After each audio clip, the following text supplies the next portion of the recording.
이제 오늘 저희들이 다루게 될 주제는 뭔가 하면 열등감입니다. 열등감.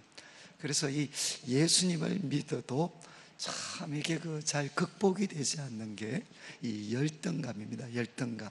그래서 제가 드린 강의 안에 보시면 두 번째, 열등감에 고통당하는 그리스도인. 그래서 참 많은 분들이 겉으로 볼 때는 다 좋은 조건 가지고 있는데도 아주 열등감으로 고생을 많이 하십니다. 그래서 스스로도 힘들고 또 이것이 관계를 참 힘들게 합니다. 관계를. 그래서 이 열등감의 뿌리는 결국 이 세상의 가치관입니다.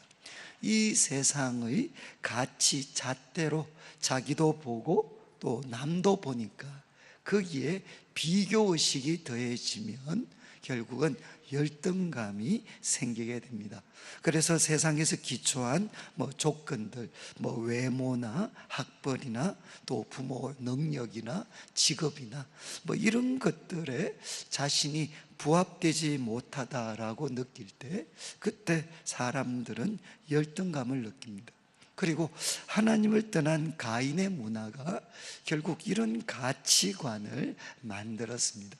그래서 하나님을 떠난 우리 가인의 문화는 결국 힘을 추구하고 또 약육강식의 사회고 항상 이제 상향주의, 그러니까 위에 있는 사람들이 되려고 막 몸부림을 치고 있습니다. 그러다 보니까 참 자기도 그리고 남들도 너무너무 고통을 겪습니다. 그래서 어떤 목사님께서 이제 상담을 한 여자 성도님이 찾아오셔서 정말 이렇게 충격적인 말씀을 했어요. 자기 남편이 자기를 때린다는 거예요. 학대를 한다는 거예요. 그래서 이제 목사님이 너무 충격을 받아서 그 남편도 또 목사님 잘 아는 신실한 사람이에요. 그래서 불러서 아니 너 예수님을 믿는다 그러면서 왜 그렇게 마누라를 그렇게 학대를 하냐. 그러니까 그 남편이 하시는 말씀이 목사님 저 여자가 성질만 나면 꼭 내보고 하는 이야기가 너 학력고사 몇 점 맞았냐. 싸우다가 꼭 마지막에 그 이야기를 한다. 그러니까 그 이야기만 들으면 열불이 나가지고 그냥 정말 이렇게 주먹이 나간다. 주먹이. 그러면서 이제 이게 아주 우스운 이야기인데 참 우리가 예수님을 믿지만 우리 스스로도 또 교회 공동체 내에서도 이 열등감과 또 다른 말로 하면 이제 자기보다 조금 나은 사람들에 대해서는 열등감이고 조금 못한 사람에 대해서는 소위 우월감입니다. 이것이 자신의 삶도 다른 사람들과의 관계도 어그러지게 파괴를 시킬 때가 너무너무 많습니다. 그래서 이제 오늘 말씀 다시 강연 처음을 보시면 우리 그리스도인들은 누군가 하면 자신과 또 다른 사람들을 세상과는 다른 눈으로 보는 사람들입니다. 그래서 바울이 이런 고백을 했죠. 이제 고린도후서 5장 17절은 너무 잘 아시는데 16절은 모르실 때가 많습니다. 5장 16절에 그러므로 우리가 이제부터는 어떤 사람도 육신을 따라 알지 아니하노라. 이게 무슨 말이죠? 내가 어떤 사람도 이제는 육신을 따라 알지 않겠다. 육신을 따른다는 것은 소위 지금까지 말씀드렸던 세상적인 조건입니다. 세상적인 조건 갖고 그 사람이 어떤 사람이다 어떤 사람이다 나는 알지 않겠다는 거죠. 왜냐하면 이제 5장 17절입니다. 왜냐하면 누구든지 그리스도 안에 있으면 새로운 피조물입니다. 이거는 하나님이 새롭게 창조하신 존재가 됐습니다. 그러니까 이전 것은 지나갔으니 보라 새 것이 되었다. 이때 새 것은 뭔가 하면 질적으로 새로운 것입니다. 질적으로 보라 새 것이 되었다. 우리는 무엇이 되었는가 하면 하나님의 새로운 피조물, 새 것. 그리고 이제 우리 에베소서 2장에 있는 표현으로 하면 하나님의 작품이 됐습니다. 우리는 하나님의 작품입니다.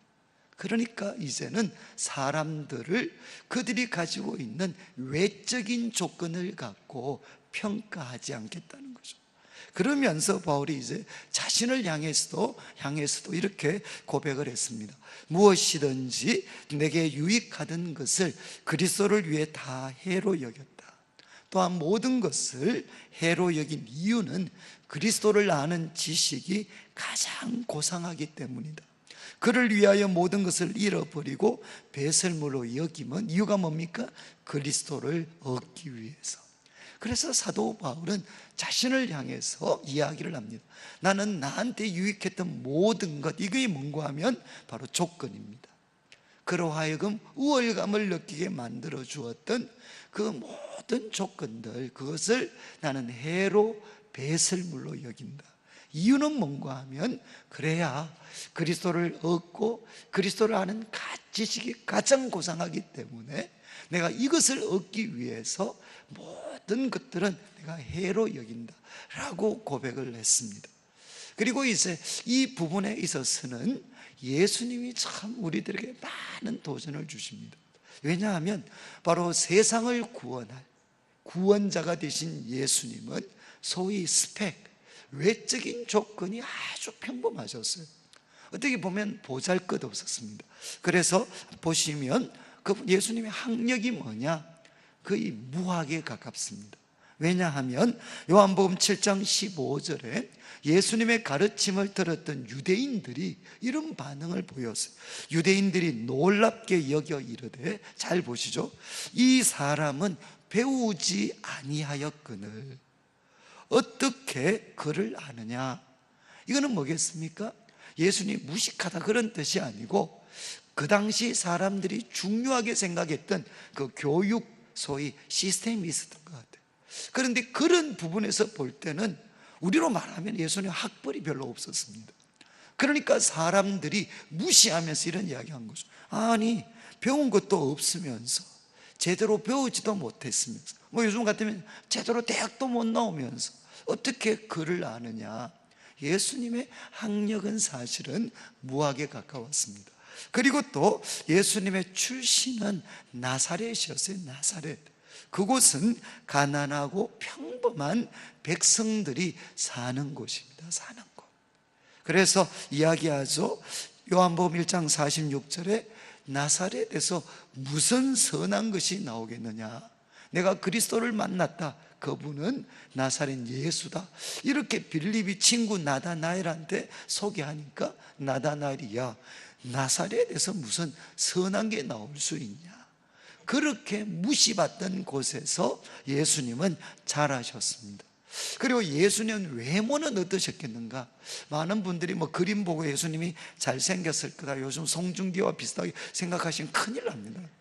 예수님은 어떤 분이시죠? 지금 이사야 53장 2절을 보면 예수님에 대해서 예언하신 말씀이 있어요. 그는 주 앞에서 자라나기를 연한 순 같고 마른 땅에서 나온 뿌리 같아서 고운 모양도 없고, 줄쳐 놓으셔야 돼요. 고운 모양도 없고 풍채도 없고 우리가 보기에 흠모할 만한 아름다운 것이 없도다.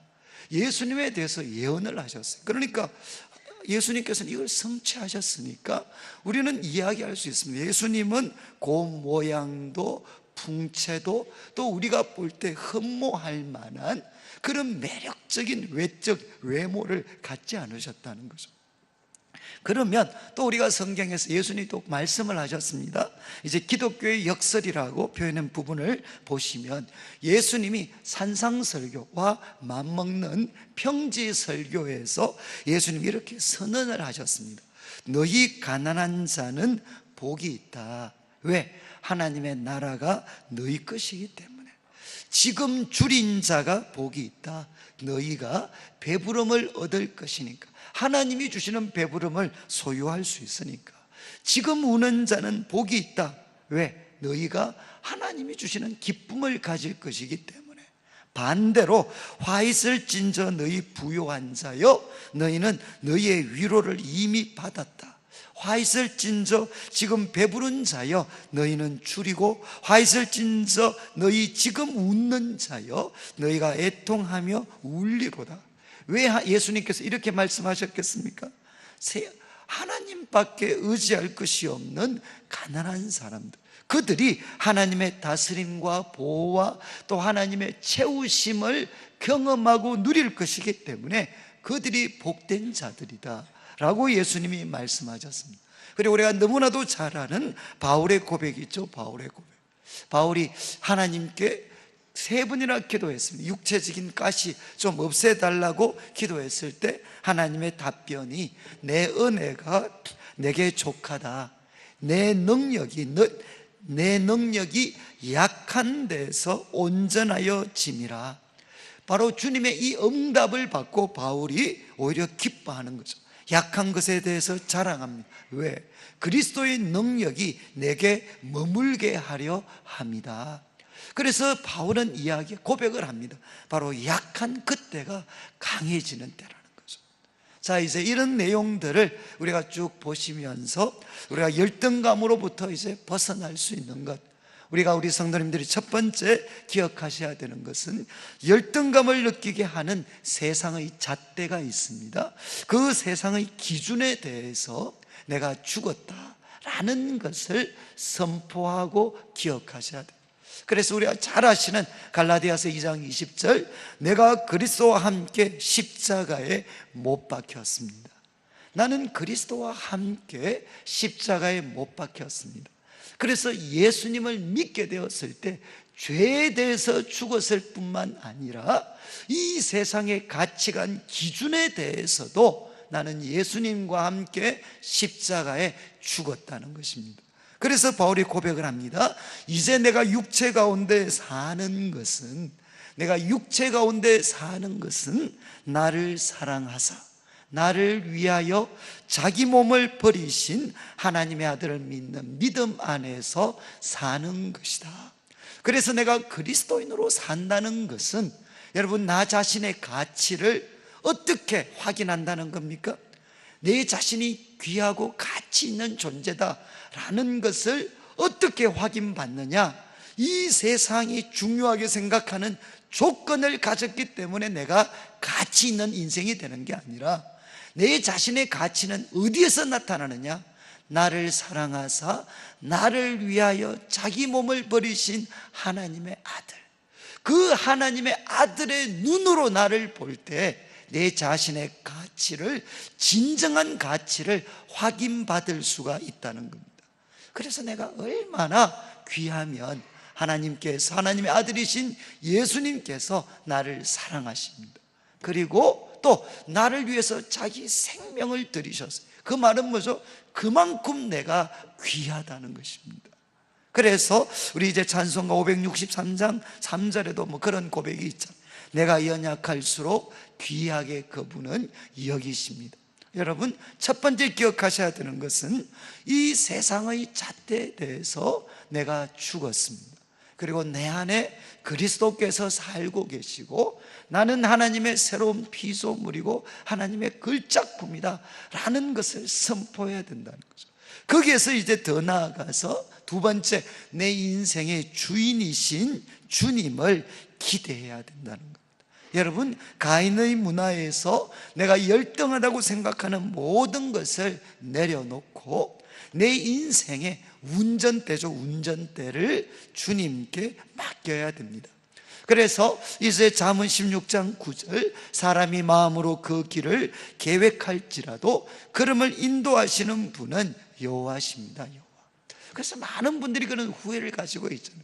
내가 그때 조금만 했으면 조금 더 좋은 조건을 가졌을 텐데, 그랬으면 내 인생이 완전히 달라졌을 텐데, 그때 내가 그 시기, 그 기회를 놓치는 바람에 이렇게 내 삶이 어려워졌다. 그러나 여러분, 그거는 우리 입장. 여러분, 하나님께서 그걸 허용을 하셨을 때는 이유가 있습니다. 그러니까 누구를 기대해야 되느냐? 나의 능력, 나의 조건으로 만들 수 있는 그것을 기대하는 게 아니라 바로 내 인생의 주인이신 주님을 우리가 기대해야 됩니다. 그래서 사실 이제 오늘 말씀의 결론이 되는 부분인데, 세 번째를 보십시오. 세 번째, 부르심과 은사를 따라 최선을 다해서 살아야 된다. 그러니까 자신을 있는 그대로 받아들여야 된다. 그리고 주신 재능과 하나님이 주신 소원을 따라 살아야 된다. 이게 무슨 말인가? 오늘 설교의 결국 결론은 뭔가 하면 열등감에서 바로 소명을 따라 사는 삶으로, 부르심을 따라 사는 삶으로 우리가 바뀌어야 된다는 것입니다. 그래서 이제 로마서 9장 20절, 이 사람아 네가 누구긴데 하나님께 반문하느냐, 하나님 이런 그릇도 만들 수 있고 저런 그릇도 만들 수 있다. 그리고 이제 고린도전서 12장의 은사는 여러 가지입니다. 직분도 여러 가지고 사역도 여러 가지고 그 배후에 우리 주님이 계십니다. 그리고 이제 달란트 비유를 보면 5달란트 남긴 사람한테 더 주님이 칭찬하신 게 아니고 5달란트나 2달란트나 우리 주님은 똑같이 칭찬을 해 주셨습니다. 그래서 이제 저를 한번 보시죠. 열등감에서 벗어나서 우리는 그것을 하나님이 주신 소명, 부르심을 따라 살아야 된다는 겁니다. 제가 이제 제 자신을 제 이야기를 좀 드리면, 저는 이제 유학을 가서 한 5년 정도 소위 영성신학 이런 분야를 공부를 했습니다. 공부를 하면서 많은 어떤 귀한 것들도 배우고 했는데, 이제 영성신학 딴 게 아닙니다. 성령을 따라 살아가는 삶. 어떻게 하면 내가 성령을 따라 살아갈 수 있느냐, 그것을 학문으로 정립한 것이 영성신학입니다. 근데 그 부분을 제가 공부하고 나서 결국 내린 결론이 뭔가 하면, 여러분, 우리가 한 번밖에 없는 삶을 잘 산다는 게 무슨 뜻이겠습니까? 한 번밖에 없는 삶을 주 안에서 잘 살아간다는 게 도대체 그게 무슨 뜻일까요? 결국 내가 예수님 믿고 소위 가장 성공한 삶을 사는 게, 그리고 그것이 우리 후손들까지도 이어지는 그것이 하나님 보실 때 잘 사는 것일까요? 만약에 그거라면 그렇지 못한 사람들은 열등감을 느끼고, 그렇게 사는 사람은 우월감을 느낄 겁니다. 도대체 하나님 안에서 잘 산다는 게 무슨 뜻일까?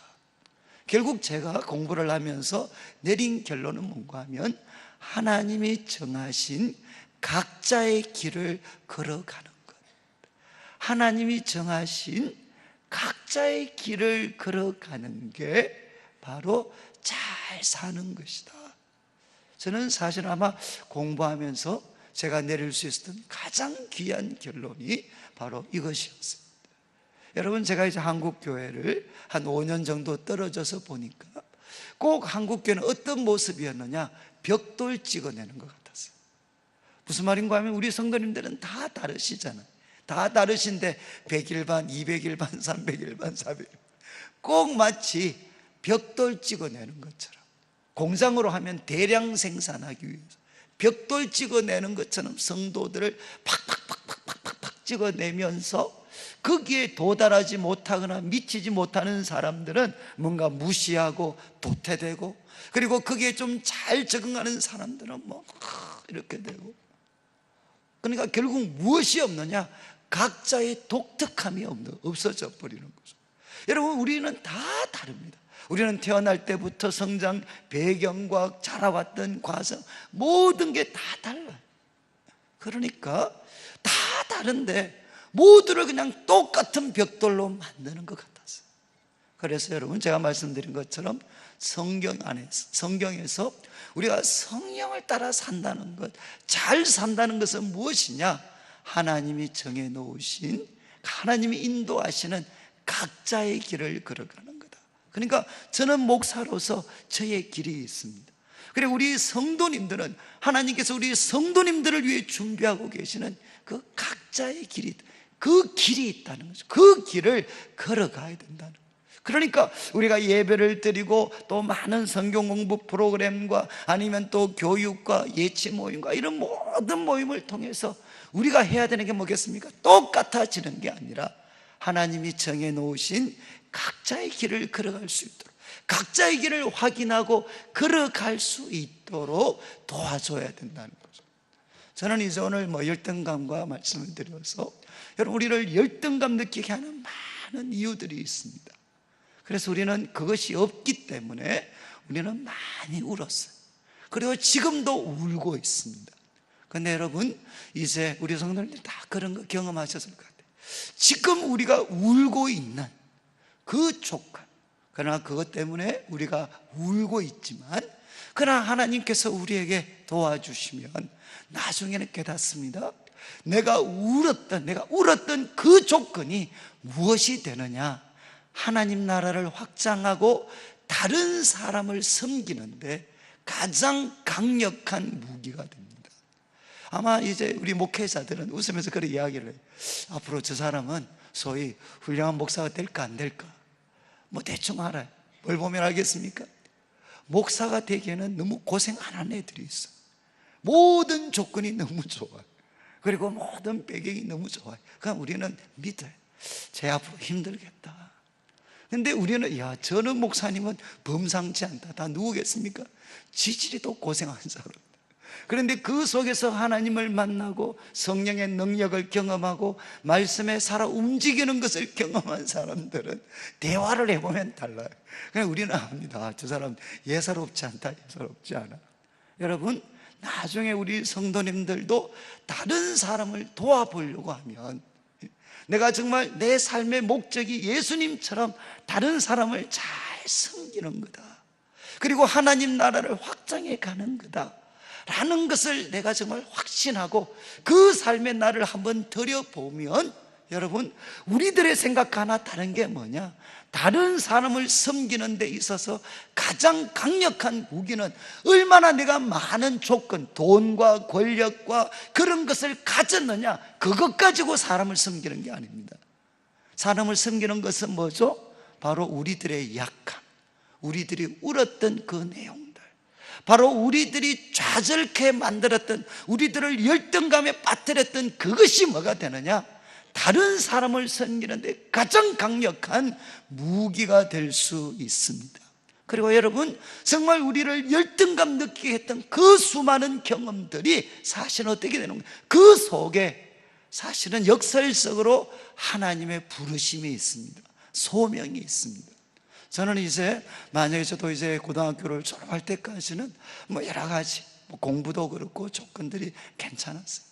그런데 이제 대학을 가서 여러분들 어떻게 받아들이실지 모르지만 저는 그곳에 가서 너무 비참했어요. 대학을 가서 똑똑한 애들도, 저하고 비교도 안 되는 똑똑한 애들도 너무 많고, 그리고 또 하나는 조건이, 이건 비교가 안 돼. 저는 가난한 집에서 가보니까 조건과 배경들이 얼마나 빵빵한지 나는 아무리 몸부림쳐도 저 속에 낄 수가 없을 것 같았어요. 그래서 저는 10년을 최소한 나 같은 사람도 쓸모있는 사람이 될 수 있을까? 여러분들 어떻게 받아들이실지 모르지만 저는 정말 10년 동안 내가 정말 쓸모있는 사람 될 수 있을까?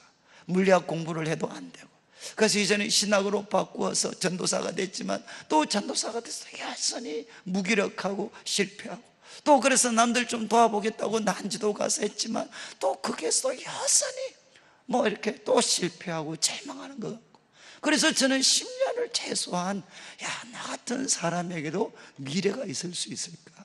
내가 정말 쓸모있는 사람이 될 수 있을까? 저는 제 자신을 견디기가 너무 어려웠어요. 그런데 그런 가운데서 사실은 제가 주님을 만났습니다.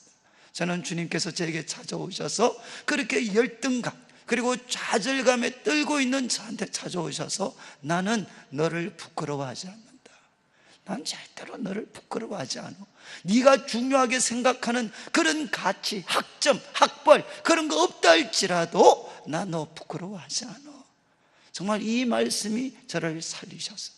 그리고 저의 가치는 오늘 기록한 것처럼 저의 가치는 바로 그리스도 안에 있구나. 하나님이 저를 부끄러워하시지 않는 이유는 제가 좋은 학교를 다니고 학위를 가지고 그리고 또 좋은 조건 배경을 가졌어가 아니라 바로 예수 그리스도 안에 있기 때문에, 바로 내가 그리스도 안에 있기 때문에 하나님이 그리스도, 저를 둘러싸고 계시는 그리스도를 보시고 나를 귀하다고 여기시는구나. 그래서 저는 비로소 그 열등감에서부터 벗어날 수가, 조금씩 벗어날 수가 있었어요. 그리고 저는 그때 저 자신은 쓰라린 실패와 좌절을 경험했기 때문에 제가 청년들을 우리 섬기면서 항상 제 마음의 관심은 그냥 성성장구하는 사람들보다는 저 자신처럼 적응하지 못하고 거기 뭔가 도태 두려움에 빠져 있는 애들, 또 뭔가 방황하는 애들, 그들에 대해서는 내가 그 길을 걸어봤기 때문에 그들에 대해서는 남다른 마음이 있었어요. 그러다 보니까 이제는 그것이 조금 더 확장되어서 이 시대 속에서 좌절하고 열등감에 빠져 있고, 그리고 패배한 사람처럼 취급받는 그 가난한 사람들에 대해서 뭔가 조금이라도 힘이 되어주고 싶었어요. 그리고 또 그들을 섬기다가 이제는 참 제가 고향에만 내려오면 너무 힘이 들었어요. 정말 고등학교 때까지 그렇게 신앙생활 잘하던 애들이 다 교회를 떠나고, 왜? 정말 그들을 붙들어주는 사람이 없는 것 같았어요. 그래서 하나님, 제가 할 수만 있다면 우리 고향에 있는 후배들을 제가 조금이라도 붙들어 주어서 이들이 예수님 만나고, 저는 좀 죄송한 말씀인데 제가 지방 우리 대구에 있는 청년들을 보면 꼭 어떤 애들처럼 보이느냐, 새가 있으면 한쪽 날개가 잘려버린 애들 같았어요. 한쪽 날개가 잘려서 한쪽 날개로 살아가는 애들, 그렇게 발버둥을 치지만 세상을 활활 알 수가 없어요. 그래서 제가 그때 결심한 게 있어요. 하나님, 세상이 잘라버린 그 한쪽 날개, 그 한쪽에 내가 하나님의 날개를 붙여주겠습니다. 얘들 세상이 잘라버린 그 날개, 하나님의 날개를 붙여줘서 저 아이들로 하여금 이 세상에 아무리 부족한 배경을 가졌다 할지라도 하나님이 주신, 붙여주신 날개를 갖고 이 세상을 훨훨 날 수 있는 그런 모습들을 한번 만들어 가겠습니다. 하나님 도와주십시오. 저는 대구에 내려올 때 그런 기도를 하고 내려왔어요. 그리고 우리 애들을 볼 때 부족한 것, 연약한 것 아무리 많이 보여도 저는 믿고 확신하려고 노력했어요. 하나님, 세상은 잘라버렸지만 하나님은 붙여주십시오. 하나님이 정말 붙여주셔서 저런 조건과 부족함을 갖고 있지만 이렇게 놀라운 삶을 살 수 있다는 것 한번 보여줄 수 있는 힘을 허락해 주십시오. 여러분, 저는 이제 제가 말씀을 드리고 싶어요. 저는 아마 청년 시절을 살면서, 그리고 제 삶 속에서 그런 부정적이고 실패와 쓰라림과 그런 것들을 겪지 않았더라면 저는 아마 성도님들을 섬기는데 어쩌면 약보다는 독약이 됐을 것 같아요. 그런데 그런 실패와 제 자신의 한계와 열등감, 그 속에서 어떻게 보면 하나님이 도와주셨기 때문에 그런 경험들이 우리 성도님들을 섬기는데 조금이나마 저에게는 힘이 됐어요. 여러분, 제가 한 가지만 말씀드리고 마치겠는데, 한동안 우리 한국에 유행했던 표현이 있습니다. 여러분, 누가 치유자가 될 수 있습니까?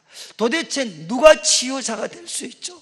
모든 조건을 가진 사람, 모든 조건을 가진 사람이 치유자가 될 수 있습니까? 그들의 권력과 돈과 그리고 어떤 그들이 줄 수 있는 모든 것으로 세상이 고쳐질 수 있을까요? 그렇지 않아요. 누가 사람을 치유할 수 있느냐? 그것은 상처 입은 사람들입니다. 그렇지 않나요? 상처 입은 자들만 무엇이 될 수 있느냐? 치유자가 될 수가 있습니다. 그래서 한동안 우리 한국에 유행했던 표현이 있어요. 상처 입은 치유자. 바로 자신이 처절하게 상처받아 봤기 때문에, 그리고 처절하게 열등감을 느껴봤기 때문에 그것을 믿음으로 딛고 일어서서 그 모든 자기를 잘라버리고 열등감을 느끼게 했던 그 모든 배경들, 모든 조건들을 무엇으로 받아들이느냐? 하나님의 인도하심으로 받아들이고 그 속에서 하나님의 부르심, 하나님의 소명을 확인해서 거기에 자기를 헌신할 수 있는 사람이 되는 것. 여러분 앞에서 말씀드렸죠. 지금 우리가 울고 있는 그것이 사실은 하나님은 가장 강력한 무기를 우리에게 준비하고 계시는 겁니다. 그렇지 않나요? 저는 그런 이야기 많이, 저는 우리 성도님들께서 오늘 말씀을 이렇게 마무리하면서 우리들의 삶을 정말 짓누르는 게 뭔가 하면 열등감입니다. 그때마다 여러분 기억하십시오. 내가 그리스도와 함께 죽었습니다. 세상의 기준에 대해 나는 죽었습니다. 그리고 더 나아가서 이제 내 인생의 주인은 하나님이십니다. 그분이 나를 하나님의 글작품으로 지금도 빚어가고 계십니다. 여러분, 평범했던 목동 다윗, 그리고 청년 시절에 그렇게 많은 아픔을 겪었던 요셉, 그러나 하나님께서 그들의 길을 참 선하게 인도해 주셨잖아요. 그런 것처럼 여러분, 우리 인생의 주인은 내가 아니고 하나님이십니다. 그래서 왜 우리 김준홍 목사님 같은 분 감옥에서 하도 이렇게 고문당하고 고생할 때, 그때 자기가 이제 너무 막 악도 바치고, 그런데 이제 성경을 쭉 보다 보니까 너무 잘 하시는 말씀이죠. 욥기 23장 10절인가요? 내가 가는 길을 오직 그가 아시나니 내가 단련된 후에는 천금같이 나오리라. 이분 말씀이 내가 가는 길을 오직 그가 아시나니. 여러분, 참, 그래서 자기가 마음에 확신이 왔어요. 내가 가는 길을 나는 모르지만 오직 그분은 알고 계시는구나. 내가 왜 이런 조건, 내가 왜 이런 길을 걸어왔는지 나는 모르지만 그분은 알고 계십니다. 그리고 나를 단련하신 후에는 우리가 천금같이 나오게 됩니다. 여러분, 우리가 왜 나는 이런 조건을 가졌나 지금은 알지 못해.